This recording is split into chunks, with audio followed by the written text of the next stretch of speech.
आपको दिख रहा है बीच में जो वेजिटेरियन है उसके आसपास जैसे भूमध्य रेखा बोलते हैं, ऐसे 7 स्पॉट्स हैं जहाँ पे लोगों की एजिंग बहुत धीमे होती है। ये चीनी से चालू होते हैं, अमेरिका तक जाते हैं और यहाँ पे लोग 70-80 साल की उम्र तक नॉर्मल काम करते रहते हैं, खेतों में काम करते हैं, 90 साल की उम्र तक खेतों में काम करते हैं। एवरेज आयु 100 के आसपास होती है और 110-120 साल की उम्र में जब उनकी मृत्यु होती है तो यूजुअली वो रिलेटिवली हेल्दी रहते हैं। तो living long and dying healthy, ये उनका प्रिंसिपल है। और ऐसे स्पॉट्स हैं अभी भी हैं वर्ल्ड में, इनको 7 स्पॉट्स हैं जिनको ब्लू जोन कहते हैं। तो बहुत बार लोगों के मन में ऐसा वो प्रश्न उठा है कि ये ब्लू जोन में प्रॉब्लम हो सकता है कि इनके जीन्स ऐसे हों, इनको विरासत ऐसी मिले हो कि ये लंबे जीते हों। तो जब उन ब्लू जोन वालों को बाहर ले जाया गया तो उनकी डेथ जल्दी हो जाती थी। वो जब अपने इलाके में रहते थे तो उनकी डेथ नहीं होती थी और वो लंबे समय तक यंग बने रहते थे। फिर लोगों के मन में ख्याल है क्यों ना हम उनके जीन्स को चेक कर लें। तो ये ब्लू जोन विलेज है चाइना में, बापान, एक 7 ब्लू जोन है जिसमें से एक चाइना में है। और उन्होंने अमेरिकन पॉपुलेशन को चेक किया, जब उनके जेनेटिक प्रोफाइल को देखा तो दोनों जगहों पे ब्लड प्रेशर, सीएडी मतलब हार्ट प्रॉब्लम, एट्रियल फिब्रिलेशन मतलब abnormal heart beat, dementia means जो अल्जाइमर डिजीज या भूलने की बीमारी है, उन दोनों के उन सारी चीज़ों की जीन्स दोनों पॉपुलेशन में लगभग बराबर थे। लेकिन जब एक्चुअल में चेक किया जाता है तो जो चाइनीज़ विलेज था उसमें ब्लड हार्ट प्रॉब्लम केवल 4% था और उसी एज ग्रुप में अमेरिका में 85% लोगों में था। हाइपरटेंशन 2 से 3% था, अमेरिका में 60% से ऊपर था। जो बुढ़ापे के कारण भूलने वाली कंडीशन वो 1.5% या 50%। तो ऐसा समझ में आया कि जीन्स गड़बड़ हो सकते हैं, लेकिन अगर हमारे आसपास का एनवायरनमेंट ठीक रहे तो हमें ये सारी एजिंग वाली प्रॉब्लम नहीं होगी। भूलने की बीमारी जैसे आजकल देखते हैं बहुत इंडिया में भी एक रियल प्रॉब्लम हो गया है। हस्बैंड वाइफ अकेले रह रहे हैं, हस्बैंड को याद नहीं रह रहा है या वाइफ को याद नहीं रहा है या दोनों का समझ में नहीं आ रहा है, लाइफ बहुत डिफिकल्ट हो जाती है, बच्चों के लिए भी हो जाती है। तो यहाँ से अपन कहानी शुरू करते हैं। अब ये देखिए ये सारे बीमारी के कारण नंबर 1 जो सबसे पहले ऊपर दिख रहा है वो तो आपके जीन्स है जो समय के साथ साथ डैमेज होंगे, बट उनको अपन फिर से रिपेयर कर सकते हैं। फिर जो आज के समय में इस जनरेशन का प्रॉब्लम है कि स्लीप का टाइम बहुत कम हो गया। फिर लगातार बैठे रहने का काम है, चलना फिरना नहीं है। पॉल्यूशन अभी बहुत ज़्यादा, आप लोग जैसे टेक्निकल साइड से हो तो जो पॉल्यूशन का इम्पैक्ट है वो ह्यूमन हेल्थ पर बहुत ज़्यादा है। फाइनली स्ट्रेस और फास्ट फूड, ये सारी चीज़ें बॉडी के अंदर ऐसे केमिकल्स प्रोड्यूस करती है जिन्हें हम लोग मेडिकल लैंग्वेज में इन्फ्लेमेटरी मीडिएटर्स या ऑक्सीडेंट बोलते हैं। ये कंटिन्यूसली बॉडी के टिश्यू को डैमेज करते जाते हैं और जब डैमेज होता है तो बॉडी में कई तरह की बीमारी हो जाती है। अब कैसे ठीक करें अपन, एजिंग से कैसे बचें? तो हमको सबसे पहले तो जो शरीर में डैमेज हो रहा है उसकी गति धीमी हो जाए। चलने फिरने से जोड़ के ऊपर प्रॉब्लम करता है, लोगों के घुटने में दर्द होता है जिससे अर्थराइटिस कहते हैं, जो एजिंग की बीमारी है। वो जोड़ का डैमेज अगर स्लो हो जाए, उस जोड़ पे नया कवरिंग बनने लगे और इन दोनों चीज़ के लिए एनर्जी मिले, इसी तरह से हम एजिंग को या किसी भी क्रॉनिक बीमारी को रोक सकते हैं। अब अपन रोज़ सुनते हैं कि साहब वो तो रोज़ वॉक करते थे 30 मिनट फिर भी जल्दी डेथ हो गई, वो तो घी तेल खाते नहीं थे फिर भी हार्ट अटैक है। ऑलमोस्ट एवरी डे की कहानी है। 40 साल की उम्र में डेथ हो गई। तो 30 मिनट चलना, एक ठीक ठाक टाइप का डाइट खाना, लोग बोलते साहब हम विटामिन खा रहे हैं, विटामिन बी खा रहे हैं, विटामिन डी खा रहे हैं, लिपिड प्रोफाइल की जांच करा रहे हैं, कोलेस्ट्रॉल की दवाई ले रहे हैं, फिर भी उनकी डेथ या उनको दूसरे प्रॉब्लम या हार्ट ट्रबल जो रूटीनली हो जाता है उनको कोई प्रोटेक्शन नहीं मिलता है। तो प्रोबेबली जो हम ये कर रहे हैं इसमें कहीं ना कहीं कुछ गड़बड़ी है जिसके कारण कि हमको वो रिजल्ट नहीं मिल पा रहा है। ये दोनों कोट आइंस्टीन के द्वारा ही है कि सेम थिंग करते रहे और रिजल्ट ना मिले और बार बार करते रहे तो इट इज़ मैडनेस।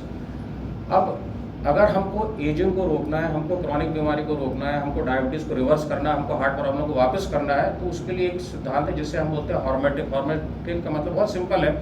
अगर अपन एडिक्वेट स्ट्रेस देंगे, अगर हम किसी पौधे को एडिक्वेट पानी, हवा और धूप देंगे तो उसकी ग्रोथ सबसे ज़्यादा होगी। खूब ज़्यादा देंगे तो भी वो ख़त्म हो जाएगा, कम देंगे तो भी वो पनपेगा नहीं।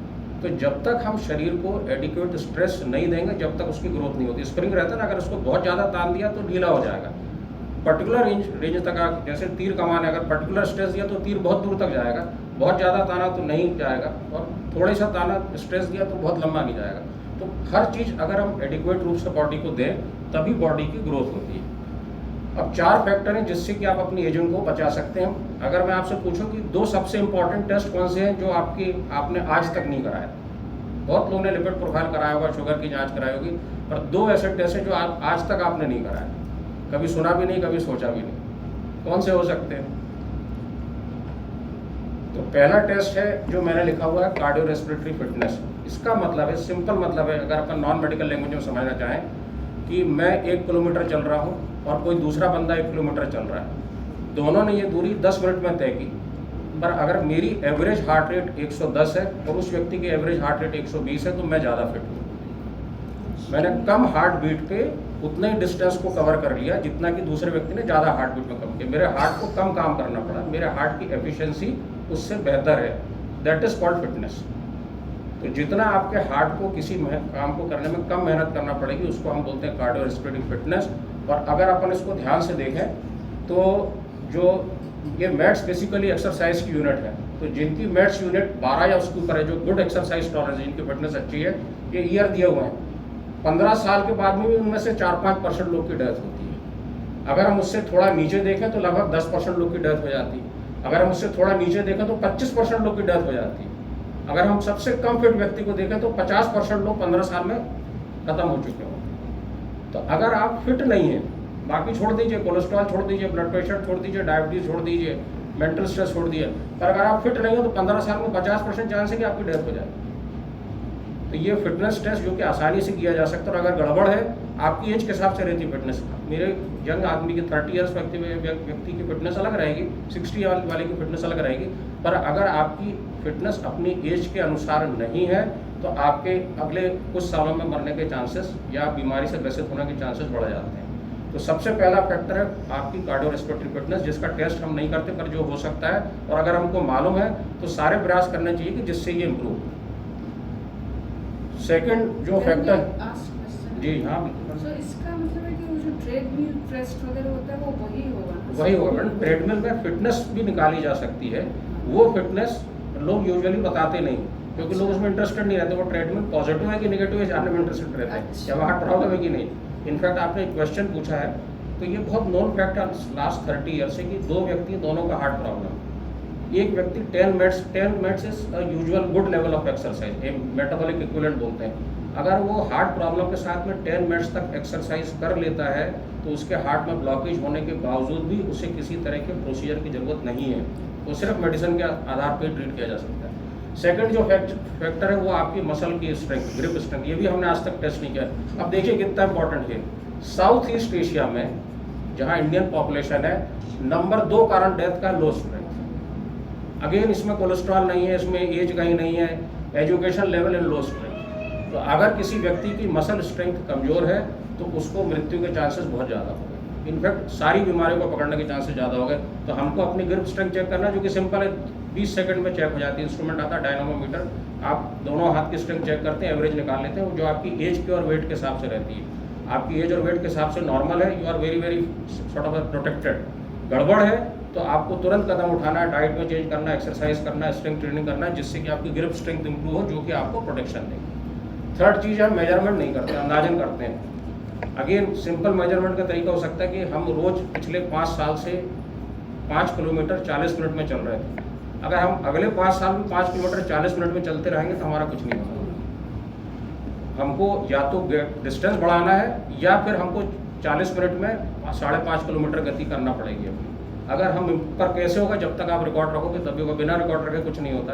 And since health is the most important thing, जैसे हम बैंक का रिकॉर्ड, बिजली का बिल का रिकॉर्ड, हाउस रेंट का रिकॉर्ड सब रखते हैं, तो और हेल्थ का रिकॉर्ड नहीं रखते अनफॉर्चुनेटली। ज़्यादा से ज़्यादा वेट का रिकॉर्ड रखते हैं, बीपी का रिकॉर्ड रखते हैं, पर सब चीज़ का रिकॉर्ड रखेंगे तभी आप इंप्रूवमेंट कर पाएंगे। अब कैसे ठीक करें, सिंपल चीज़ है, इसको हम ड्रेम्स मॉडल बोलते हैं। Diet, respiration, exercise, mental management and sleep, DREMs, ये सारे चीज़ों के उससे हम बेसिकली बॉडी को एनर्जी दे सकते हैं, इन्फ्लेमेशन, डिजीज़ जो डैमेज के प्रोसेस है कम कर सकते हैं, बॉडी रिपेयर के प्रोसेस को इम्प्रूव कर सकते हैं। और ये सारी चीज़ें ही आपके सारे important organ, brain, intestine, heart, lung, liver, pancreas, muscle, इन सबको सुधार करने वाली। जो फाइनल चीज़ है, नंबर 1 हमने बताया fitness, number 2 grip strength, number 3 measurement करना, रिकॉर्ड कीपिंग करना, डेटा को जमा करना और देन उसका इंटरप्रिटेशन करके, एंड फाइनली है कि हमारा विंडो ऑफ टॉलरेंस। करने की इच्छा ही नहीं होगी तो कहाँ से एक्सरसाइज करेंगे। सुबह सो के उठ रहा है लेकिन अंदर से एनर्जी नहीं लग रही तो कहाँ से करेंगे।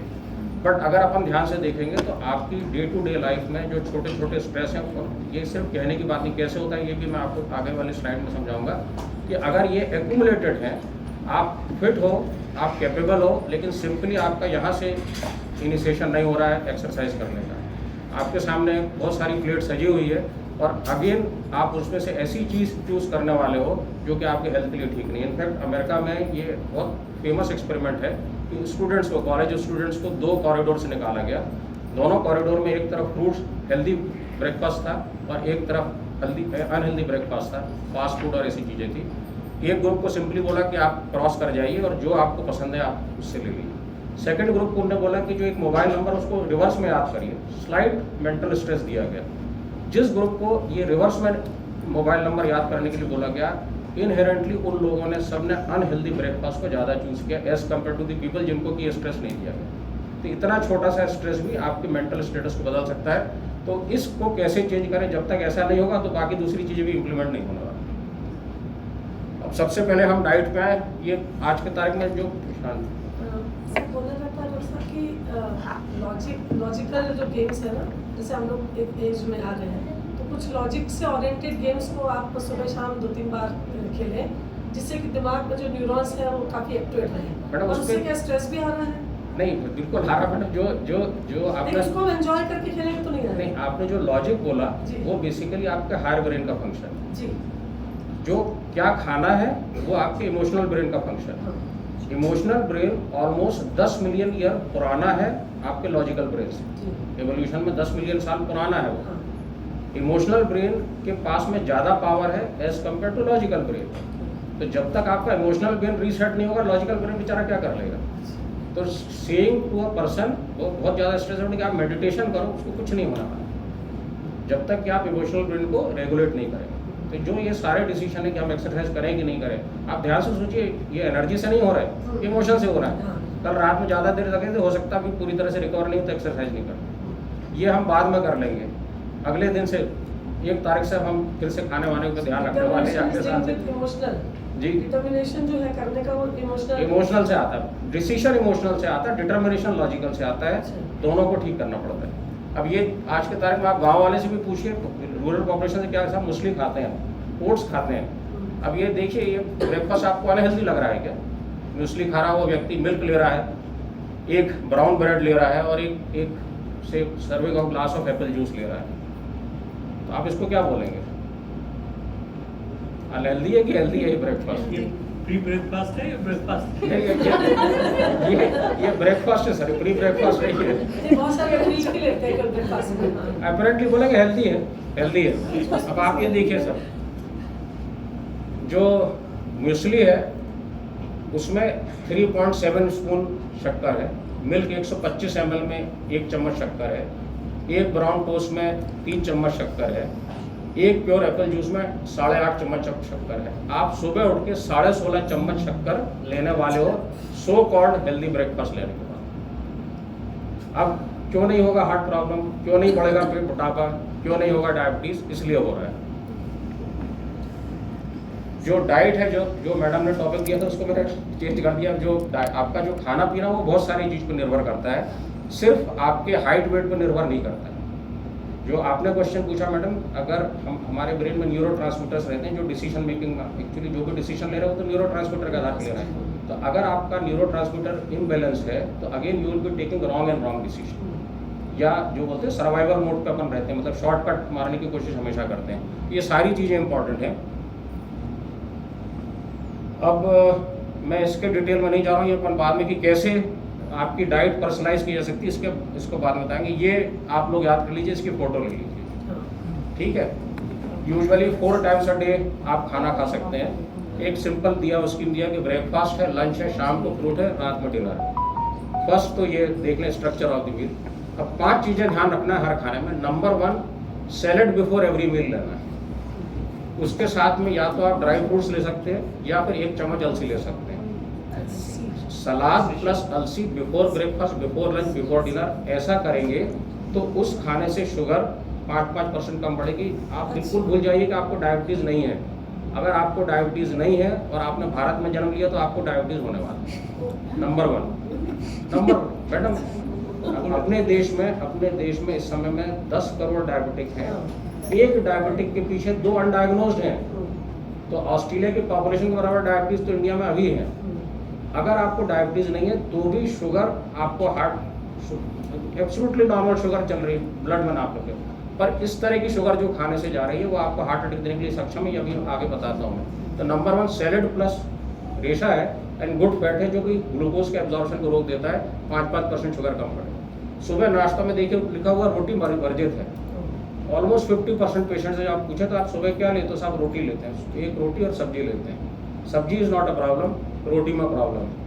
क्या लें, जो हमने 2 बनाए हुए हैं, अगर आप नॉन वेज भी लेते हो, एग भी लेते हो, तो you can take egg 2 to 3 days a week। और हफ्ता में ज़्यादातर दिन में आपको जो दाल से बना नाश्ता है, दाल का मतलब हो गया दाल, चना, छोला, राजमा, सोयाबीन, मटर, मूंग हो गया, दाल का चीरा, बेसन का चीरा, अंकुरित दाल, ढोकला, भाजी बड़े, छोले और इवन मंगोड़े जैसी चीज़ भी आप ले लें। तेल का बहुत ज़्यादा वो नहीं करें, उसके पहले सलाद और चीज़ें पूछ लेते हैं। अलसी से डॉक्टर साहब कई बार जैसे जो बीमारी जैसे एसिडिटी आप बदल लीजिए मैडम, जिस चीज़ से ट्रबल अपन उस पर आएंगे। आपको फूड इंटॉलरेंस है तो आप ऑब्वियसली वो रिमूव कर दोगे आप खाने से। राइस और रोटी की मात्रा नियंत्रित करना। एक जनरल आइडिया, अगर आपका वेट एवरेज है तो दिन भर में आपके शरीर में 5 ग्रेन्स और सीरियल से ज़्यादा चीज़ें नहीं चली। ग्रेन्स और सीरियल का मतलब हो गया गेहूँ, चावल, ज्वार, बाजरा, मक्का, रोटी, rice, bread, biscuit, 1 idli, 1 dosa, 1 कटोरी पोहा, 1 कटोरी दलिया, 1 कटोरी उपमा, मैक्स 5 चीज़ से ऊपर नहीं जाना चाहिए। तो अगर सुबह आपने नाश्ता में पोहा ले लिया तो 4 चीज़ बची आपके पास में। दोपहर में 2 रोटी ले ली तो अब 2 चीज़ बची।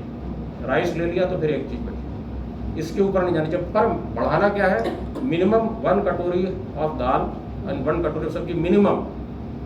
भारत सरकार कहती है आपको 5 सर्विंग चाहिए दाल की, 5 चाहिए। अगर अपन किसी से पूछे तो 1 से 2 से ज़्यादा नहीं होती।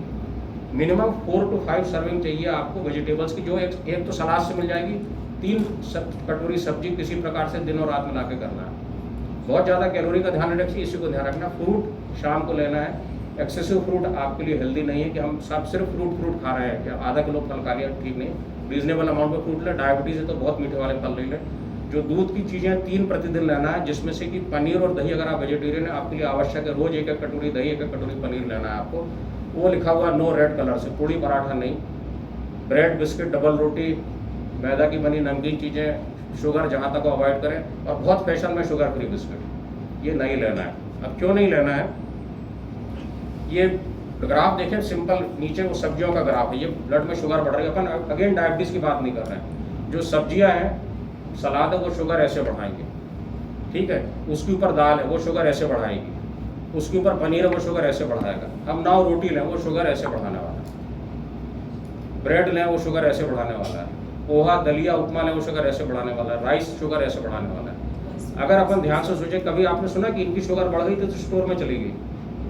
ईश्वर ने आपको शुगर स्टोर करने के लिए कोई सिस्टम दिया ही नहीं। टोटल शुगर स्टोर करने की कैपेसिटी ह्यूमन बॉडी में 250 ग्राम होती है, जो कि आप बचपन में ही पूरी कर चुके रहते हैं, सेचुरेट कर दिया आप। फैट जमा करने की कैपेसिटी ईश्वर ने आपको नहीं दी है। आप 50 किलो फैट भी जमा कर सकते हो, करते ही हम लोग। तो जैसे ही ये शुगर आपके ब्लड में स्पाइक हुई, नॉर्मल रेंज में, डायबिटीज़ नहीं है आपको, नॉर्मल रेंज में स्पाइक हुई, वो शुगर 4 आवर्स के अंदर बर्न होना चाहिए। ह्यूमन बॉडी ऐसी बनी, और ये ह्यूमन बॉडी ऑलमोस्ट 1 लाख साल पुरानी है। ये 1 लाख साल पुरानी बॉडी में अभी कोई फर्क नहीं है, समय बदल गया। अब अगर आप ये बर्न नहीं कर पा रहे हो तो 3 आवर्स के बाद में पेरिफेरी से ब्रेन को मैसेज जाता है कि ये वेस्ट पड़ा हुआ है यहाँ पे, इसको प्रोसेस करना है, गायब भी नहीं हो सकती। It will convert into fat. वो फैट आपके बेली में जाके जमा होने वाला है। खाया आपने सूखी रोटी खाई, पर आपने या मैदा खाया जिसमें घी तेल नहीं था, वो फैट में कन्वर्ट हुआ, वो फैट के अंदर गया। पेट में पड़ा फैट कंटिन्यूसली ब्लड में लीक होने वाला है। यहाँ का फैट स्टेबल है, पेट का फैट लीक होने वाला है। ये लीक होता फैट यहाँ गया तो लकवा, यहाँ गया तो हार्ट प्रॉब्लम, यहाँ गया तो दिखना कम हुआ, यहाँ गया तो किडनी, नीचे गया तो लोगों ने कहा गैंग्रीन। तो आप सूखी रोटी खा रहे हो फिर भी हार्ट अटैक हो रहा है। That is the reason why India में दुनिया के सबसे ज़्यादा हार्ट अटैक हुए। अपन दुनिया अनफॉर्चुनेटली यंग एज में होते हैं, एंड मॉर्टेलिटी, मृत्यु दर भारतीय लोग में वेस्टर्न कंट्रीज की तुलना में काफ़ी था। तो आई ओपनिंग और ड्रास्टिक है ये। अब ये तरीके दिए कि कैसे आप खाना मीठा खा भी लें तो शुगर बढ़ ना पाए, जो अपन बाद में डिस्कस कर सकते हैं। मैंने ब्रेन न्यूरोट्रांसमीटर के बारे में बताया था। हम लोग पेशेंट का एक क्वेश्चनर लेते हैं, जिससे उसका साइकोलॉजिकल हेल्थ को चेक करते हैं। उस साइकोलॉजिकल हेल्थ के हिसाब से जिस चीज़ की गड़बड़ी है, मेमोरी की कमी है, फोकस कंसंट्रेशन की कमी है, मेंटल पीस नहीं है, एंग्जाइटी हो रही है उस व्यक्ति को, या डिप्रेशन हो रहा है, उसके हिसाब से हम जो हमने फ्रेमवर्क बताया 5 स्टार का, उसमें इन सबको हम एडजस्ट करते जाते हैं। फाइनली हम जीन्स के ऊपर आते हैं, तो हर एक व्यक्ति का जेनेटिक्स अलग रहता है। आपकी जो डाइट है, बेसिकली अगर जो आप लोग टेक्निकल लोग हो, जो इंजीनियर्स हैं यहाँ पे, तो diet is the information for your genome. Basically आपके हर जीन्स में अच्छी चीज़ें और ख़राब चीज़ें हैं। ये एनवायरनमेंट पे निर्भर करता है कि कौन सा चीज़ मैनिफेस्ट हो रहा है, कौन सा चीज़ मास्क हो गया, कौन सा चीज़ मैनिफेस्ट। हमने चाइना का एग्जाम्पल दिया था, तो because of their life style they could manifest good thing from their gene. तो ऐसे ही जो जेनेटिक्स अगर आपको मालूम हो, तो हम आपकी डाइट को चेंज करके जो आपके जीन्स उसका बेहतर से बेहतर फ़ायदा उठा सकते हैं। ये हमने जो मेजरमेंट के लिए बोला था, दिस टाइप ऑफ डायरी जो बहुत लोग आज के तरह के मेंटेन करने लगे, एक्टिविटी, हंगर, डाइजेशन कैसा है, ब्लड शुगर कैसी है, डाइट कैसी है, और उसके बाद में फिर अब अगेन जैसा मैडम ने प्रश्न पूछा था कि आप देख रहे हैं कि किसी चीज़ को, फॉर एग्जाम्पल पनीर खाने से बार बार इनडाइजेशन हो रहा है, आप वो चीज़ फूड से रिमूव कर देंगे। यूजुअली फूड डायरी, एक हफ्ते की फूड डायरी आपको इतना इंसाइट देगी जो आपको पिछले 10 साल में नहीं मिला। तो पर उसमें सब चीज़ सब वो होना चाहिए कि किस डाइजेशन कहाँ फर्क पड़ रहा है, आपकी शुगर कैसी जा रही है। आप नॉर्मल हो तो भी आपके खाने के पहले की शुगर 110 थी, खाने के बाद 130 हुई, ओके। खाना खाने के पहले शुगर 110 थी, खाने के बाद 140 हो गई, वो फूड प्रोबेबली आपके लिए एकदम आइडियल नहीं। जिस फूड से 15-20 तक बढ़ रही है शुगर, वो फूड आपके लिए आइडियल है, भले ही आपको डायबिटीज नहीं है, and everything is with in normal range, sugar के रेंज में कुछ भी नहीं जा रहा है। ये इस तरह के क्वेश्चन आ रहे हैं जो हम पेशेंट से लेके फिर इसको हम लोग AI या सॉफ्टवेयर में डाल के, ये जेनेटिक्स के लिए है। और देन अगेन AI का जो क्वेश्चन आंसर है जो बाद में अपन देखेंगे। और इस तरह का जो डाइटरी प्रिस्क्रिप्शन उस व्यक्ति के लिए निकलता है, जिसमें क्या प्रॉब्लम है, कौन सी चीज़ ऐड करना है, कौन सी सप्लीमेंट उसको देना है, कितना कैलोरी देना और कौन सी चीज़ उसको अवॉइड करना। और दिस पर पर्टिकुलर व्यक्ति ऑरेंज जूस, साबूदाना, पूड़ी, जो उसकी डाइट डायरी और सबसे निकला होगा, ये चीज़ उस व्यक्ति को अवॉइड करने के लिए बोला। अब हम रेस्पिरेशन पे आते हैं। मैं इसके डिटेल में नहीं जा रहा हूँ। 30 तरह के रेस्पिरेशन है, और अगर अपन बहुत ध्यान से सोचें तो अपने शरीर में, जैसा मैडम ने प्रश्न पूछा कि जो इमोशनल ब्रेन है वो ऑटोमेटिक, वो अपने हाथ में नहीं रहता। बट अगर इमोशनल ब्रेन को आप कंट्रोल करना चाहते हैं तो सबसे बड़ा जो उसके लिए इंटरवेंशन वो आपकी ब्रेथ है। Breath is the only function जो आपके खुद के कंट्रोल में भी, आप तेज सांस ले सकते हैं, धीरे भी ले सकते हो, और अगर आप ध्यान नहीं दो तो ऑटोमेटिक फंक्शन है। हार्ट बीट को घटाना बढ़ाना कठिन है, टेम्परेचर को घटाना बढ़ाना कठिन है, पसीना निकल रहा है कि नहीं निकल रहा है उसके ऊपर आपका कोई हाथ ही नहीं है, आपके इंटेस्टाइन में जो मूवमेंट हो रहा है उस पर कोई हाथ नहीं। ये सारी चीज़ें एक ऑटोनॉमिक नर्वस फंक्शन रहता है, वही सिस्टम रहता है, वही इस चीज़ को चलाता है। उसका कंट्रोल आप केवल ब्रेथ से कर सकते हो। अगर आपने उसको इन्फ्लुएंस कर लिया तो आप बहुत सारी चीज़ को इन्फ्लुएंस करते हैं जो आपके कॉन्शियस कंट्रोल में नहीं है। तो ये ब्रेथ का इंपॉर्टेंस है। इसके बारे में खाने के पहले कौन सी ब्रीदिंग करें, खाने के बाद कौन सी करें, अगर स्ट्रेस है तो कौन सी ब्रीदिंग नहीं करें, कपालभाति और भस्त्रिका अगर आपको एंग्जाइटी है तो नहीं करना है। आप करोगे तो ये एंग्जाइटी और बढ़ जाएगी। एंड वी हैव सीन, अगर आपको लंग प्रॉब्लम है, फास्ट ब्रीदिंग से लंग डिस्ट्रक्शन, मतलब पंक्चर होते भी हम लोग ने देखा है। उसका सीवियर अस्थमा का patient, and then because of some reason he was doing very fast breathing, kapalbhati कर रहे थे, सडनली लंग रप्चर हो गया उनका।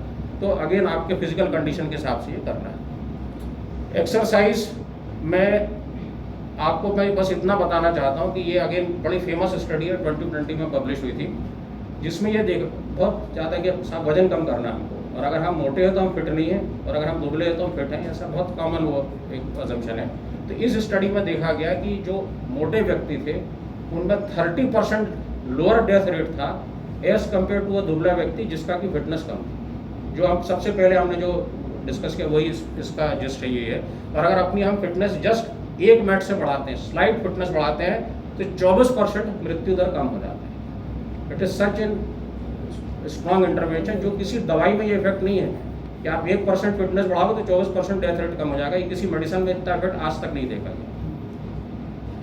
ये कैसे टेस्ट करते हैं, ये सिंपली हम लोग 3 मिनट तक पेशेंट को मेट्रोनोम की सहायता से एक्सरसाइज कराते हैं। फिक्स्ड हमने एक्सरसाइज लोड दिया, उसका हार्ट रेट देख के फॉर्मूले में डाल के उस व्यक्ति का हम फिटनेस से निकले थे। अगेन ये अगर आप देखेंगे कि ये जो डिफरेंस दिख रहा है, ये फिट व्यक्ति है और ये अनफिट व्यक्ति है। 1 साल के अंदर ही अगर अनफिट व्यक्ति और फिट व्यक्ति का डेथ रेट में आप देखिए चेंज, ये जो दिख रहा है डेथ रेट दिख रही है, not fit for the age and fit for the age, तुरंत बढ़ने लगता है। फिर आज के समय में लोग मसल एक्सरसाइज, सर हमारी तो उम्र 60 सालों की, क्या जरूरी है डंबल करना? इनफैक्ट 60 साल की उम्र हो गई तो आपके लिए तो आवश्यक है डंबल करना। आप भले ही चले ना, लेकिन मसल की एक्सरसाइज तो जरूर कर ले। Applicable for both male and female. Your muscle is your life, और इस तरह से हम लोग चेक करते हैं, जिसको डायनामोमीटर बोलते हैं। अगेन ये शॉर्ट में दिया हुआ है कैसे करें एक्सरसाइज। जो एक इम्पॉर्टेंट एक मूवमेंट है, जो कि जो लोग जिनके पास टाइम की कमी है तो कॉस्टली है, 40-50 हज़ार रुपये का ये प्लेटफॉर्म आता है, जिससे हम जिस पे खड़े होकर वाइब्रेशन प्लेटफॉर्म बोलते हैं, ये दिख रहा है। ये बेसिकली इस तरह के जो मूवमेंट हैं, जर्की मूवमेंट हैं, ये हमारे शरीर के अंदर बहुत सारे इंपॉर्टेंट चेंजेस करते हैं। ये जो ऊपर मैंने डायग्राम दिखाया, इसको मायोकाइंस बोलते हैं, जो मसल से निकलते हैं। मसल से जो मायोकाइंस निकलते हैं वो पूरी बॉडी को सपोर्ट करते हैं, हीलिंग करते हैं। जो मैंने बताया था कि जो डैमेज प्रोसेस है उसको स्लो करते हैं और नए टिश्यू को बनाते हैं। जो समथिंग लाइक स्टेम सेल इनका एक्शन रहता है मायोकाइंस का। ये कब बनेंगे? जब आप मस्कुलर एक्सरसाइज करें या इस तरह का विगरस आप जब मूवमेंट करते हैं, तब उससे ये बनना शुरू होते हैं। तो टाइम कम है तो आप कर सकते हो। अगर आपके पास में टाइम कम है या आप कम वेट उठाना चाहते हो, तो इनको ब्लड फ्लो रिस्ट्रिक्शन ट्रेनिंग कहते हैं, या हैंड्स और दोनों पैर के ऊपर बैंड्स बांधे जाते हैं, ब्लड फ्लो को रिस्ट्रिक्ट करते हैं और लो वेट के साथ एक्सरसाइज की जाती है। जो मैंने आपको बताया था हॉर्मेसिस, प्रॉपर स्ट्रेस अगर अपन देंगे तो उसकी ग्रोथ होने वाली है। अगर अपन ने मसल का ब्लड सप्लाई रोका और उसको हमने भले ही लो वेट से एक्सरसाइज किया, बट हमने स्ट्रेस दिया क्योंकि ब्लड सप्लाई हम नहीं दे रहे, इसको रिस्ट्रिक्ट कर रहे हैं, जीरो तो नहीं करते, रिस्ट्रिक्ट कर लेते हैं, तो मसल की ग्रोथ अच्छी होती है। मसल की ग्रोथ अच्छी है तो मायोकाइंस बनेंगे, मायोकाइंस बनेंगे तो पूरी बॉडी को फायदा होगा। स्लीप के लिए बस इतना बताना चाहता हूँ कि 6 घंटे से कम, 6 और 8 घंटे से ऊपर स्लीप ठीक नहीं है। और हमारा देश दुनिया में 3rd नंबर पे है, 4th नंबर पे कम सोने वालों। और अगर स्लीप 6 घंटे से कम है तो जिसको बोलते यू हैव हैड इट, हर तरह की बीमारी आपको होने वाली है। ये there are certain instrument which are use for inducing normal sleep. सस्ते इंस्ट्रूमेंट है, कान में लगा के इलेक्ट्रिकल करंट दिया जाता है, साउंड दिए जाते हैं, जिससे कि आपकी स्लीप वेव चालू हो जाती है। अब मैं ये आपको दिखाना चाहता था, ये बड़ा लेटेस्ट नया रिसर्च है 2020 और उसके बाद में शुरू हुआ है, कि जो अच्छे एक्सपीरियंस रहते हैं उनको ब्रेन में रिकॉर्ड होने में 12 सेकंड लगता है, और जो खराब एक्सपीरियंस रहते हैं उनको रिकॉर्ड होने में 3 सेकंड लगता है। तो कोई खराब चीज़ वो 3 सेकंड में रजिस्टर हो जाएगी, अच्छा चीज़ 12 सेकंड तक रजिस्टर नहीं होगी। तो अच्छी और खराब चीज़ दोनों हो रही है तो खराब चीज़ होती जाएगी। फिर जो सेकंड जो इस रिसर्च की जो वो थी फाइंडिंग, कि आप इनफैक्ट मैं और मैडम दोनों एक ही चीज़ देख रहे हैं, बट हम दोनों एक्चुअल में अलग चीज़ देख रहे हैं। Your brain creates multiple images, जिसमें से एक इमेज आप चूज करने वाले हैं। ठीक है, अब आपके अंदर नेगेटिव बायस है। नेगेटिव बायस इसलिए ज़रूरी था कि आज से 400-500 साल पहले तक आपकी लाइफ हमेशा खतरे में थी। या तो आप मरने वाले थे, मतलब किसी का शिकार होने वाले थे, या आपको खुद शिकार ढूंढना था, आप या धोखे रहने वाले थे। तो ये जो नेगेटिविटी बायस है कि अगर मान लीजिए पीछे खड़गड़ हुआ और आपको लगता है कि पीछे शेर आ गया, उस समय में आप बच जाओगे, बचते ही होंगे। जो बच गए वही हम लोग चल रहे हैं, उन्हीं के जनरेशन चल रही है। पर अब अगर खड़खड़ होता है और हमको मालूम है कि ये पर्दे की आवाज़ है, फिर भी हमको धकधकी होने लगती है, that is wrong, that is not required. But जब ये नेगेटिव बायस आता है तो आप हर चीज़ को, इसको बोलते हैं प्रेडिक्टिव प्रोसेसिंग, जो ब्रेन करता है, कंटिन्यूसली प्रेडिक्ट करता है और हमेशा ये खराब चीज़ें देखता है, और ये खराब चीज़ें फिर फीड करती हैं आपके नेगेटिविटी बायस को, और इस तरह से आपका जो नेगेटिविटी लूप है वो चलता रहता है। जब ये चलता है तो उसको बोलते हैं सर्वाइवल मोड। आपको ग्रोथ की चिंता नहीं है, आपको सिर्फ जान बचाने की फिक्र है। तो आपका फिटनेस, आपका डाइट पर कंट्रोल, आपका मेडिटेशन, वो सब बोलते हैं आउट ऑफ द विंडो चला गया। अभी तो आप सोच रहे भैया किसी तरह से दिन तो निकले मेरा। तो ये कारण है जिससे कि हमको ब्रेन मैनेजमेंट की ज़रूरत है। अब जो there must be ways, there are ways. अब ये बच्चों के लिए देखिए, आपका जो ब्रेन है वो बॉडी का केवल 2% वेट के बराबर है। जो ब्रेन का वेट है वो बॉडी का 2% है। जो मसल का वेट है वो बॉडी का 30-40% है। पर ब्रेन आपके खाने वाले जो से एनर्जी बन रही है उसका 20% यूज़ करता है। भयंकर energy hungry, energy thirsty organ है, because of so many process जो चल रही ब्रेन के अंदर। अब थोड़े थ्रेट रिस्पॉन्स हुआ तो ब्रेन की एक्टिविटी बढ़ने वाली है। ब्रेन को ज़्यादा शुगर की जरूरत है, और ब्रेन केवल शुगर पे जिंदा रहता है। ब्रेन किसी और चीज़ पे जिंदा रह नहीं सकता, उसको शुगर चाहिए कंटिन्यूस, उसको शुगर चाहिए ब्रेन।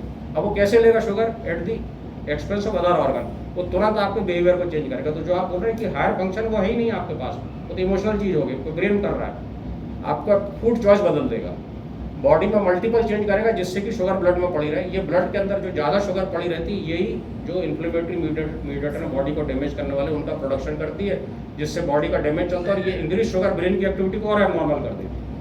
तो ये प्रोसेस चलता रहता है और ये बच्चों में भी पाया जाता है। ऐसा बिल्कुल भी नहीं है कि ये बड़ों में मिलता है, बच्चों में भी मिलता है या बच्चों में पाया जाता है। अगेन बॉडी जो योगा था, अगर अपन ध्यान से सोचे तो किसी व्यक्ति ने आज से 2500 साल पहले, उस समय किसी को जरूरत थी एरोबिक एक्सरसाइज की या वेट ट्रेनिंग की, वो तो ज़िंदगी वैसी थी, चल रहे थे, दौड़ रहे थे, भारी सामान उठा रहे थे, फिर भी किसी ने योगा क्यों बनाया हो, ये सोचने वाली बात है 2500 साल पहले। तो बेसिकली ये बॉडी बेस्ड ट्रेनिंग है।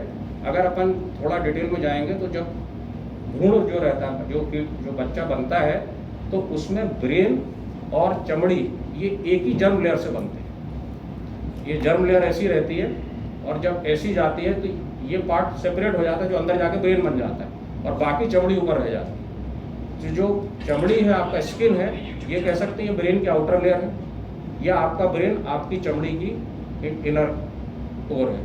तो because of that your skin and muscles and tissue can affect your brain without the involvement of your higher brain. सोचने समझने मेडिटेशन की जरूरत नहीं है, पर अगर आप कुछ पर्टिकुलर एक्सरसाइज या बॉडी को आप स्टिमुलेशन देते हो तो आपके ब्रेन के ऊपर फर्क पड़ता है। प्रोबेबली योगा बनाने का कारण ही ये था। कुछ फास्ट योगा जैसी चीज़ नहीं होती, पावर योगा जैसी चीज़ नहीं होती। Yoga should be done very very slowly with complete mindfulness. Her movement के प्रति आपको जागृत होना पड़ता है, तब वो ब्रेन को चेंज करता है। इसके साइंटिफिक डिटेल पे मैं नहीं जा रहा हूँ, बट मतलब that is effective and brain के स्ट्रक्चर को वो ठीक कर देता है। अब फाइनली हमने जो शुगर बैलेंस जो लाइफस्टाइल बनाया था, वो 2017 में मैंने फर्स्ट पेपर अमेरिका में प्रेजेंट किया था। That time I was not aware कि डायबिटीज रिवर्स हो सकते, nobody was aware, it was in the lab और रिसर्च प्रोसेस में था। 2017 के बाद में ये कन्फर्म हो गया कि ऑलमोस्ट 40% 50% से ज़्यादा लोग की शुगर की दवाई स्थिर हो जाएगी, बढ़ेगी नहीं। 30-40% की कम हो जाएगी और 15-20% व्यक्ति की शुगर की दवाई एब्सोल्युटली बंद हो सकती है।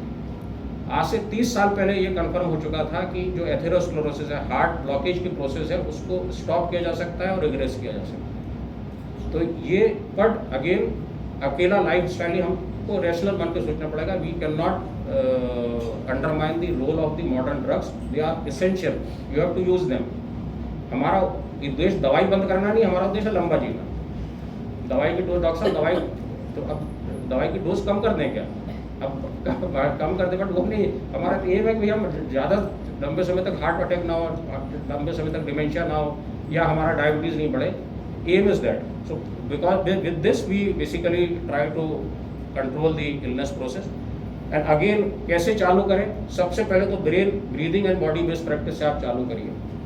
आपको हायर ब्रेन की ज़रूरत नहीं है। उसके ऊपर आप बेसिक डाइटरी करेक्शन करिए। खूब ज़्यादा एकदम एक्सटेंसिव डाइटरी चेंज नहीं, आप कर भी नहीं पाएंगे। देन जैसे आप ये करने वाले हो, आपका दूसरी अगले स्टेप की मोटिवेशन और रिजॉल्व ये और एडिरेंस जिसको हम बोलते हैं, एक्चुअल जो रिजल्ट मिल रहा है वो बढ़ता जाता है। And now many people, I have seen many people जो कि ये रेगुलरली यूज़ करते हैं। पीपल एंड एजुकेशन बैकग्राउंड बिल्कुल भी इंपॉर्टेंट नहीं है। मतलब you when you sort of listen to them, जो विलेज से व्यक्ति आ रहा है, जो कि बहुत पढ़ा लिखा नहीं है, बट उसका रिजॉल्व इतना वो है, उसकी अंडरस्टैंडिंग इतनी अच्छी हो गई है कि वो कंटिन्यूसली साल दर साल वो एकदम हेल्दी बना रहता है। मतलब हम लोग को शक कई बार लगता है कि ऐसा तो नहीं, पैथोलॉजी वाले से बात करा के हर बार खाली पेट शुगर 90 और खाने के बाद 1 फील आता है। तो मतलब years together with same sugar report 90-130 90-130, फिर कभी रैंडम चेक कराते, कभी उसको बोलते हैं, बट कंटिन्यूस रहता है। पूछते भी है, बोले डॉक्टर साहब हमने तो घर में अल्टीमेटम दे दिया कि हम तो ऐसे ही खाना खाएं। बहुएँ आ गई, मतलब वो नाना दादा बन गए, बहुएँ आ गई हैं, बट हम तो वही खाते हैं। So they have sort of understood and probably have gone through this process. So thank you very much. If there are any questions, then I'll be happy to answer. सलाद मैंने आपको बताया था वो ले लें। कोई भी हेल्दी फैट का सोर्स, आप इनफैक्ट थोड़ा सा पनीर भी ले सकते हो, या अखरोट ले सकते हो, बादाम ले सकते हो, या अलसी ले सकते हैं अपन। देन वे प्रोटीन आज के तारीख में हर जगह मिलता है, शुगर फ्री, या 2 egg white, and then take your usual. आपने ये जब ये चीज़ आप खाने को पहले लेंगे, इसको बोलते हैं प्री न्यूट्रिशन। उस न्यूट्रिशन के पहले का प्री लोडिंग बोलते हैं। जब आपने ये कर लिया तो उस खाने से जो शुगर रहती है वो इंटेस्टाइन से ब्लड में स्लोली जाती है। जितना स्लो शुगर जाएगा उतना आप उसका यूटिलाइजेशन लॉन्ग टर्म में कर सकते। एकदम से बढ़ गया, यूटिलाइज नहीं कर पाए, फैट में कन्वर्ट होने वाला है। बट ग्रेजुअली जब रिलीज होगा तो आप रूटीन एक्टिविटी से आप उसको न्यूट्रलाइज कर लेंगे। शुगर जब ऊपर शूटअप होता है, इवन दैट ऊपर शूटअप होना भी हार्ट प्रॉब्लम के पीछे बहुत बड़ा कारण माना जाता है। जो एक्सकर्शन होता है शुगर का खाने के बाद, जितना ज़्यादा होगा हार्ट प्रॉब्लम के चांसेस बढ़ते जाते हैं। उसको आप इससे ब्लंट कर लेते हो। जो शूट हो रही थी उसको स्लो कर लिया। खाना खाने के पहले जस्ट पहले जो मस्कुलर एक्टिविटी का मतलब है कि आप स्क्वेटिंग हो गया, वॉल पुशअप हो गया, ठीक है, वही कदम ताल हो गया, just before meal and 30 to 40 minutes after meal अगर आप करोगे तो जो ब्लड की शुगर है मसल के अंदर चली जाएगी। अगर आपके हाथ में आपकी मसल की शुगर ही है और कोई नहीं, बाकी सब जगह तो शुगर अपने आप ऑटोमेटिक जा रही है। मसल में बॉडी का ऑलमोस्ट 50% शुगर जाने वाला खाना खाने के बाद में आपने मस्कुलर एक्टिविटी की तो ब्लड से शुगर को खींच लेता है। तो आपने शुगर को आप ब्लड से खींच लिया तो शुगर नहीं बढ़ेगी तो डायबिटिक एंड नॉन डायबिटिक दोनों को फायदा होने वाला है। तो this is the way is. और फाइनली जो मेजरमेंट मैंने बोला, तो आज के तारीख में अगेन बहुत सारे लोग नेट से देख के जो कंटिन्यूस ग्लूकोज मॉनिटरिंग करते हैं, 24 घंटे तक वो ग्लूकोज लगातार 14 दिन रिकॉर्ड करता है, बहुत सारे लोग जिनको डायबिटीज नहीं है वो भी यूज करने लगे। एंड उसका रोल तभी कि आपने डाइट डायरी रखी और जिस चीज से शुगर बढ़ रही है उसको आप लाल रंग से गोला लगाते गए, उसको आपने कम करके देखा। ट्रायल भी और चैलेंज भी है। लोग बाद में फिर खा के देखते कि बढ़ती कि नहीं बढ़ती। तो कम हुआ, बंद कर दिया, कम हो गया, फिर इंट्रोड्यूस किया, फिर शूट अप हो गया, तो नाउ इट इज कंफर्म कि ये कल्प्रिट फूड ग्रुप है, इसको जहाँ तक हमको कम है। हाँ मैडम, आजकल आप ग्लूकोमीटर फिंगर से भी कर सकते हैं, थोड़ा सा प्रिक का इशू है उसमें और बार बार करना पड़ता है। जो नहीं तो आप सेंसर लगा लेते हैं, इंटरस्टिशन में चला जाता है और मोबाइल फोन पे ऐप आता है, तो आप हमेशा बहुत लोग देखते रहते हैं, बट देखना नहीं है, एक्ट भी करना है।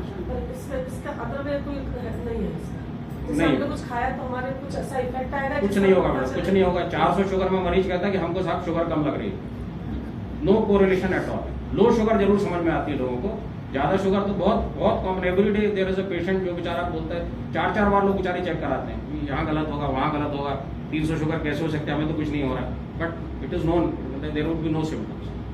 आपको थोड़ा सा हैवीनेस लग रहा है खाना खाने के हो बाद? सकता है that food is not good. Again उसका रीजन मैं आपको बताता हूँ कि जो आपने खाना खाया, आपको डायबिटीज नहीं है, आपने शुगर शूट अप कराई है।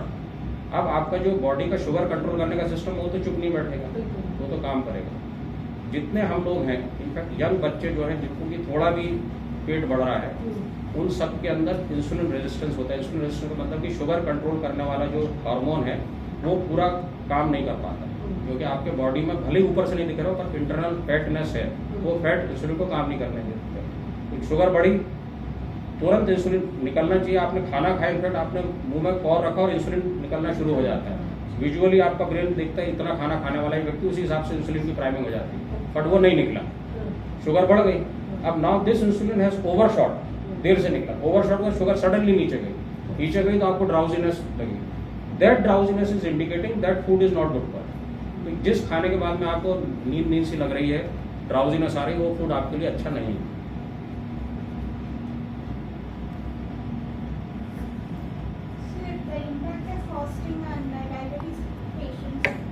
क्या मैडम? फास्टिंग के बारे में। फास्टिंग, अगर मेडिसिन ले रहे हैं तो फिर फास्टिंग बहुत प्रैक्टिकल नहीं होता। अगर आप डायबिटीज की मेडिसिन ले रहे हैं तो देन फास्टिंग इज नॉट मतलब sort of may be dangerous for you. जैसे अभी रमजान चल रहा है तो मुस्लिम पेशेंट हमारे पास बहुत आते हैं, बट उन पेशेंट को हम लोग अलाउ करते हैं जिनकी की शुगर कुछ ऐसे कंपाउंड से कंट्रोल हो जाती है जिनका की शुगर लो करने का पोटेंशियल बहुत तेज नहीं है। प्रॉपर्ली जिसको कि माइल्ड मेडिसिन पे जिनकी शुगर कंट्रोल हो रही है वो मैनेज हो जाते हैं कि सुबह 6 बजे शहरी और अफ्तार में सुबह खा लिया हमने और शाम को खाएंगे, वो सुबह और शाम के टाइम हम मेडिसिन दे देते हैं।